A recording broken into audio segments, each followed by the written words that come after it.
The history of the Vikings is filled with daring voyages and impressive conquests. But there's a chapter that's often forgotten, the moment when they became the first Europeans to reach the Americas, almost 500 years before Christopher Columbus. This is the Vinland saga, recorded in the Icelandic sagas, blending historical facts, oral traditions, and legendary elements. A tale of courage, cultural encounter, and dreams of colonization in distant lands. Vinland is the name the Vikings gave to the region that today corresponds to the northeast coast of North America. More specifically, areas that are now part of Canada. The term, which literally means land of vines or land of wine, marks one of the most remarkable discoveries made by Viking seafarers during the Middle Ages. Information about Vinland has come down to us through two medieval Icelandic sagas, the Saga of the Greenlanders and the Saga of Eric the Red. Written in the 13th century, long after the events, they preserved memories of Viking expeditions westward, recounting in detail the journeys of real figures who lived in the late 10th and early 11th centuries. It all begins with Eric the Red, the explorer who was banished from Iceland and went on to colonize Greenland around 985. His son, Leif Erikson, would inherit that same adventurous spirit. But before Leif, another man had already sighted unknown lands. Bjarni Herjolfsson, who in 986, blown off course amid storms, saw forested lands to the west. He did not land, but his story would inspire others. Around the year 1000, Leif Erikson decided to follow Bjarni's reports. Setting out from Greenland with about 35 men, the expedition crossed the North Atlantic, sailing westward, and they encountered three great regions: Helluland, the land of flat stones, probably Baffin Island; Markland, the land of forests, identified as today's Labrador Peninsula in Canada, rich in timber; and finally Vinland, the land of wine, which may have been Newfoundland, where the Vikings found wild berries similar to grapes. There Leif and his men spent the winter in a fertile place with abundant resources, plentiful salmon, rich pastures, and wild grapes. Enchanted by the land's beauty, they named it Vinland. Upon returning to Greenland, Leif's enthusiastic description inspired other Viking expeditions westward. After Leif, other Vikings sought to explore and colonize Vinland.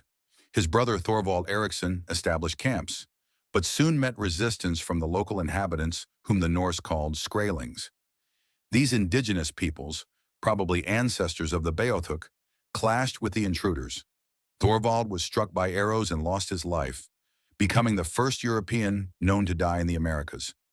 Around the year 1009, the Icelandic explorer Thorfinn Karlsefni led the largest attempt at colonization in Vinland.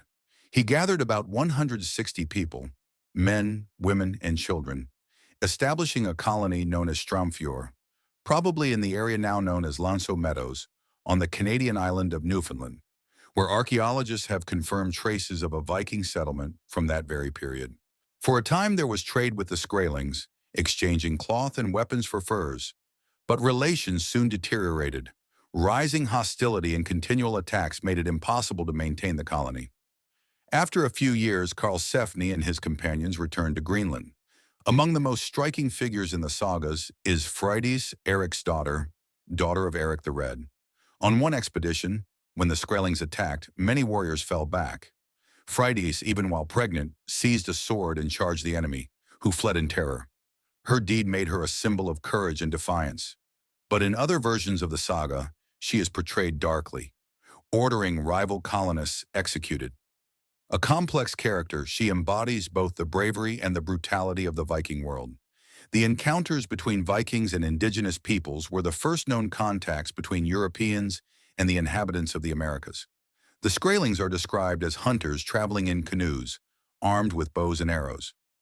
Despite brief moments of trade and exchange, cultural shock and violence ultimately prevailed. This inability to coexist peacefully was decisive in the failure of the Norse colonies in Vinland. After several years of attempted colonization, the Vinland settlement was abandoned, likely due to growing hostilities with indigenous groups, logistical difficulties in resupply from distant Greenland, and harsh climatic conditions. For centuries, the sagas were considered mere legends, stories exaggerated by medieval imagination. But in 1960, archaeologists made a groundbreaking discovery at Lonceau Meadows in Newfoundland, Canada. There they found turf houses, iron nails, boat rivets, and other distinctly Norse artifacts dated to around the year 1000. This discovery confirmed that the sagas had a historical basis. The Vikings did indeed reach and settle, if only temporarily, in North America.